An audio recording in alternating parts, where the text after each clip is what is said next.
Y cuando hubo tomado el libro, los cuatro seres vivientes y los 24 ancianos se postraron delante del Cordero. Todos tenían arpas y copas de oro llenas de incienso, que son las oraciones de los santos. En este versículo vemos el incienso que es. Cuando algo sube en olor grato delante de Dios, ¿qué es? En el tabernáculo había un altar del incienso. Ese altar del incienso estaba pegado al velo. El velo era el lugar que hacía separación entre el lugar santo y el lugar santísimo. En el lugar santísimo estaba la presencia de Dios. Dios porque permitió que hubiera un lugar físico en el cual pudiéramos determinar dónde está la presencia de Dios. Porque a ese lugar santísimo solo podía entrar un santo. A ese lugar santísimo podía entrar alguien con pecado, que es lo contrario a ser santo. Lo contrario de ser santo es ser pecador. Y sí, muchas personas se expresan diciendo, pero es que todos somos pecadores. Así nos expresamos de manera natural por desconocimiento de la palabra de Dios. Pero cuando uno lee la Biblia, le sucede lo que le sucedió a Martín Lutero. Él leyendo la Biblia, él se dio cuenta algo hemos estado enseñando mal. Porque lamentablemente, por tradición, nosotros transmitimos lo que otras personas nos dicen. Pero cuando miramos la Biblia, nos damos cuenta, entre más nos metemos con la Biblia, algo hemos estado enseñando equivocadamente. La oración de los santos aparece en el versículo que hemos considerado el día de hoy, Apocalipsis 5:8. ¿Quién es santo? Cuando hacemos esta pregunta, ¿tú eres santo? A personas que asisten a diferentes iglesias, diferentes congregaciones, ¿qué nos dicen? ¿Santo? Nadie es santo. Pero cuando miramos en la Biblia, sí. Colosenses capítulo 1, versículo 2, el apóstol Pablo, ¿a quién llama santos? El apóstol Pablo, dirigiéndose a los hermanos que están en Colosas, él los llama santos. ¿A quiénes? A los hermanos que están en Colosas. Los llama santos. ¿Santo quién es?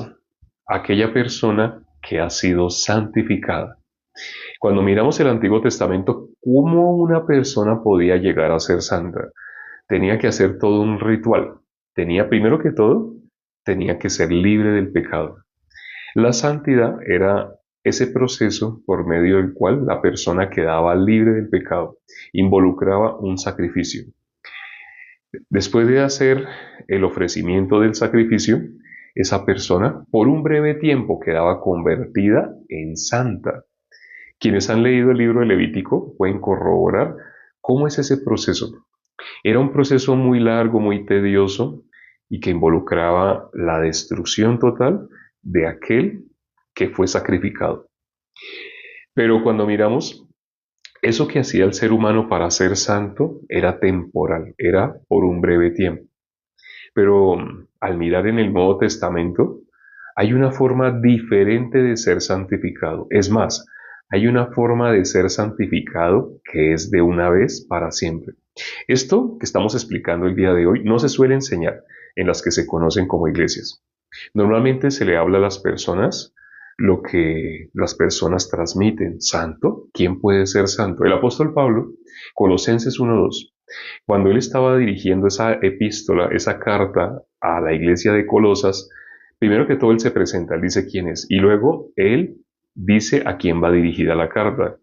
Y la carta de Colosenses va dirigida a los santos que están en Colosas. Así los llama. Ahora, para nosotros santo, por lo que estamos acostumbrados, llamamos a estatuas.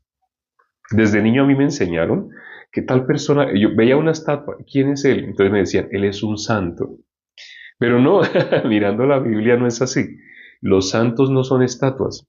El apóstol Pablo llamaba santos a los miembros de la iglesia. En Colosas se había abierto una sede de la iglesia. Y el apóstol Pablo, ¿cómo llamaba a los miembros de la iglesia? Santos. A los santos y fieles hermanos que están en Colosas. ¿Cómo los llamaba? Santos. Cuando en el Antiguo Testamento vemos ese velo que dividía, hacía separación entre el lugar santo y el lugar santísimo, lo único que podía atravesar ese velo era aquel sacerdote que había hecho todo el ritual para ser santificado. Pero como lo hacía humanamente, todo lo que se hace humanamente es temporal, es vano. Cuando en la Biblia aparece esa palabra vano, se refiere a algo que se ve por un momento y ya no se ve, como la niebla. Algo que está por un breve tiempo y luego ya no está, como la hierba. La hierba nace, crece, florece, se ve muy hermosa, pero se marchita. No se queda siempre, siempre hermosa, a menos que sea de plástico. Pero lo natural, lo que es natural, es vano, es perecedero, se descompone. Disculpe la expresión, se pudre. Entonces, cuando en el Antiguo Testamento vemos cómo se santificaban, sí era necesario un sacrificio. En el Nuevo Testamento aparece que para la santificación perpetua, el que es santificado por medio, no por medio del ritual que se hacía en el Antiguo Testamento, ese ritual era sombra del ritual que se iba a hacer en el Nuevo Testamento y que iba a ser una vez para siempre, que iba a santificar a las personas de una vez para siempre. Aparece en Hebreos 10:10. Ahí dice que por medio de la ofrenda del cuerpo de nuestro Señor Jesucristo, lo que Él hizo fue ofrecerse como ofrenda. Por medio de esa ofrenda que hizo nuestro Señor Jesucristo, nosotros fuimos santificados una vez para siempre. Eso está en la Biblia. Esto no se suele enseñar, pero está en la Biblia. En el tabernáculo, ¿qué cosa podía pasar al lugar santísimo, donde estaba la presencia de Dios? Podía pasar el olor del incienso. Ese altar del incienso hecho de oro, ese altar, ¿qué cosa había en ese altar? Había incienso que se quemaba y que pasaba al lugar santísimo. Solamente el sacerdote que se hubiera santificado o el incienso podían pasar al lugar santísimo. ¿Por qué? Porque al lugar santísimo solo se puede entrar en santidad. Cuando nuestro Señor Jesucristo fue crucificado, ¿qué cosa se rompió? El velo del templo se rasgó de arriba a abajo. Era muy alto, pero se rasgó de arriba a abajo. ¿Y por qué se rasgó? ¿Por qué Dios permitió que ese velo ya se rompiera? Porque esa pared intermedia que hacía división entre nosotros y Dios fue quitada. Ya no existe esa pared intermedia. ¿Por qué no? Porque Jesucristo con su sacrificio nos santificó. Para eso Él murió, para eso Él fue a la cruz, para hacernos santo. Al principio de este en vivo explicamos que ser santo es lo contrario a ser pecador. Si una persona es pecadora, no es santa. Si una persona es santa, ya no es pecadora. Y nuestro Señor Jesucristo lo hizo. Él vino a morir por nuestros pecados. Porque Él fue esa ofrenda viva, esa ofrenda que nos santificó. Porque Juan el Bautista atestigua cuando bautizó a nuestro Señor Jesucristo al día siguiente, que dijo, he aquí el Cordero de Dios que quita el pecado del mundo. Nuestro Señor Jesucristo, ¿quién es? Ese Cordero de Dios que vino a quitar el pecado del mundo. Por eso, con su ofrenda, Él nos hizo libres del pecado. Conoceréis la verdad y la verdad os hará libres. Pero ¿cuál es esa verdad? ¿Cuál es esa verdad que hay que conocer para ser libre? ¿Y libre de qué? ¿Acaso somos esclavos?